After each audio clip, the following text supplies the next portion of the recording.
If you want cheap PC games, Xbox Live codes, and a whole bunch more, then check out G2A. A link is in the description below. Yo guys, what's up? It's XRAYZ. Welcome back to another video. So today we actually wanted to talk about the game changer that is the Xbox Series S. We got a ton of leaks today when it came to Microsoft's next-gen console. And so we need to discuss this. What does it mean if you're planning on buying the Xbox Series S? What can you expect? Is it something that you should consider?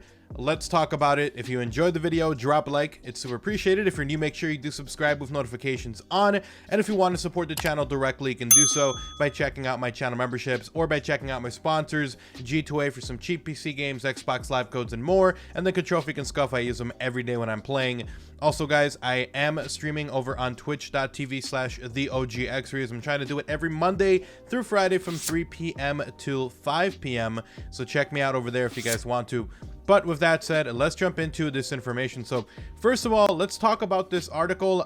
This is actually from Thumb Culture, but again, there's a ton of articles everywhere. You guys can find it if you guys want to. I just picked this one because it was one of the first articles that I saw, or one of the hottest articles that was on N4G. But you know, we're not really going to read all of this. We're going to go over basically what happened. So yesterday, last night, I should say, it wasn't really yesterday, but last night, there was a leak about the Xbox Series X. Now, this was from a YouTuber who works for a news outlet, a kind of online gaming journalist outlet. And basically, this guy said that the Xbox Series X and the Xbox Series S were going to be releasing November 10th. That the Xbox Series S was going to cost $299, and then the Xbox Series X was going to be $499, essentially $300 for the Xbox Series S, $500 for the Xbox Series X. And after this happened, Microsoft actually tweeted out an kind of emoji kind of meme, which is basically that monkey meme where you have the dude who's like looking to the left and then looking to the right. Let's see if I can show it to you guys so you guys can see what I'm talking about. So here's the tweet. You guys can see this is the meme that was posted after the Xbox Series S was officially leaked, basically confirming it. So they actually went from kind of going, oh crap, it was released, and I really appreciate that they actually kind of acknowledge that the leak happened, but they went from that to actually full-blown announcing the Xbox Series S. They were like, you know what, screw it, we are announcing this guy. They had a full trailer and everything. So basically, if you guys want to know what the hell this thing even is, what is the Xbox Series S? Is it really even a next-gen console? Well, take it from Xbox, who have officially released the actual video. They talk about basically all this, you guys can see from the tweets as well.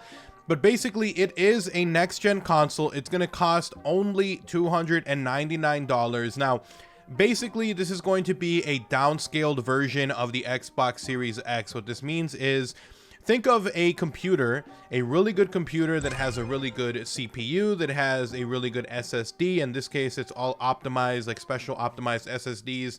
And think of it as one has the new 3070 or the 3080 card, whatever. I think it's more comparable to like the 3070, but whatever.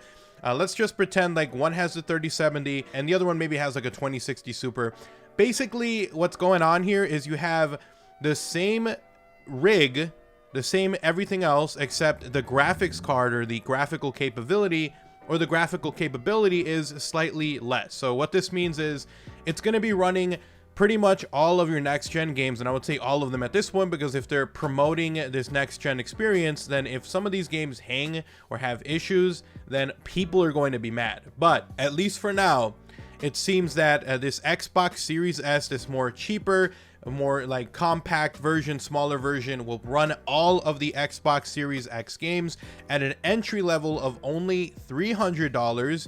And it's still going to be freaking awesome because, as you guys, as I mentioned here, it's going to be an all digital gaming experience, which means that it's going to have no disk drive, which is how they lowered the cost. It's still going to go up to 1440p at up to 120 frames per second. So you're still going to get that nice little jump in quality when it comes to resolutions and really fast speeds. It's going to have 4K upscaling for games, which, I mean, a lot of people don't even have 4K TVs. So it's kind of them keeping in mind those people who really don't care care about jumping up to 4K, who maybe are even still doing 1080p displays. And then from there, it's also going to have DirectX ray tracing. It's going to have variable rate shading. It's going to have variable refresh rates. It's also going to have the fast loading and fast booting. So you're still going to be able to load games very, very quickly.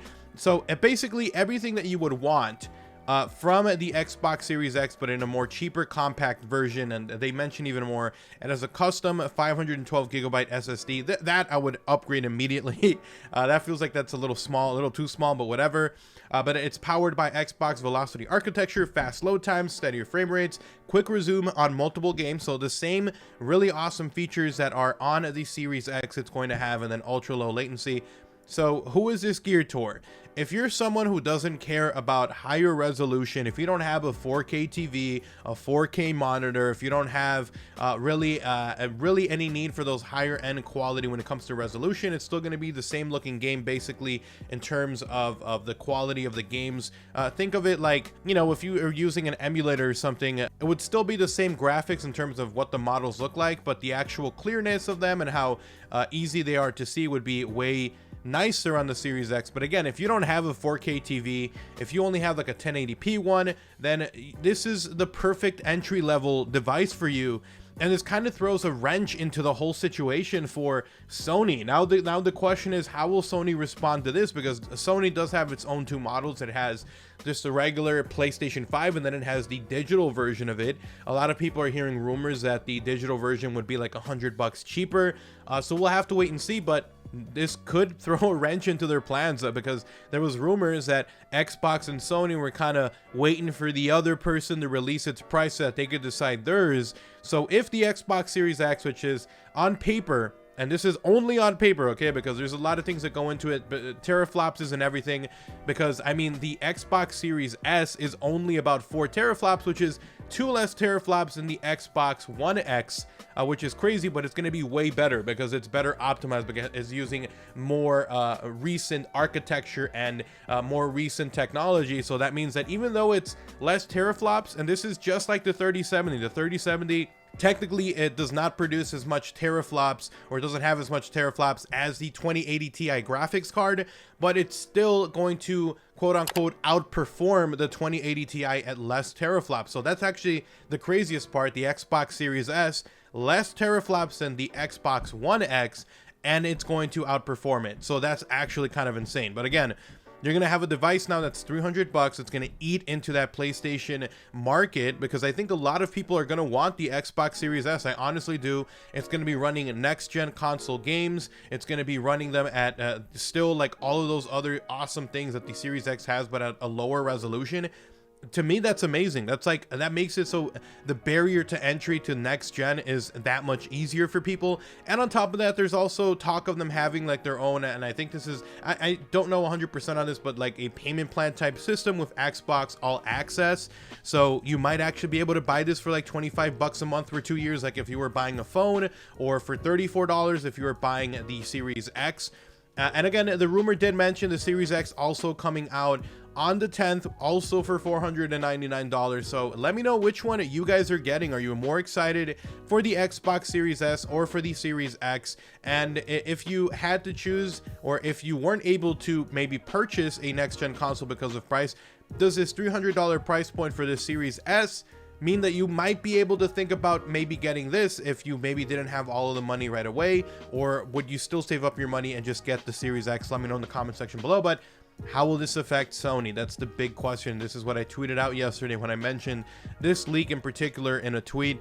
And a lot of people were like, oh, it's going to be like $100 less. It's going to be the same. It's going to be $500 for the PS5 and then $400 for the digital version of it. And if that's true, it's going to be interesting, man, because you could go $300 for the Series S, $400 for the digital PS5, and then $500 if you want full on a PS5 or a Series X, and that's actually kind of crazy. So let me know what you guys think in the comment section below. Thank you so much for watching. Hopefully you guys did enjoy the video. If you did, drop a like on the video, super appreciated. If you're new, make sure you do subscribe with notifications on. And if you want to support the channel directly, you can do so by checking out my sponsors, G2A for some cheap PC games, Xbox Live codes, and more, and then Controlfic and Scuff. I use them every day when I'm playing. Code OGXRAYZ gets you a discount, link down below. Again, guys, I usually am streaming on twitch.tv/TheOGXRAYZ Monday through Friday at 3 p.m. So give me a follow over there if you guys want to talk about anything that's Central Standard Time. And then if you guys want to talk about anything, Twitter, literally the best place to do so, at OGXRAYZ. If you want to interact, talk with me, see what I'm up to. I usually talk about stuff and leaks before I make videos, so give me a follow over there at OGXRAYZ, link down below. You guys have an awesome day. Take care. I'm out. Peace.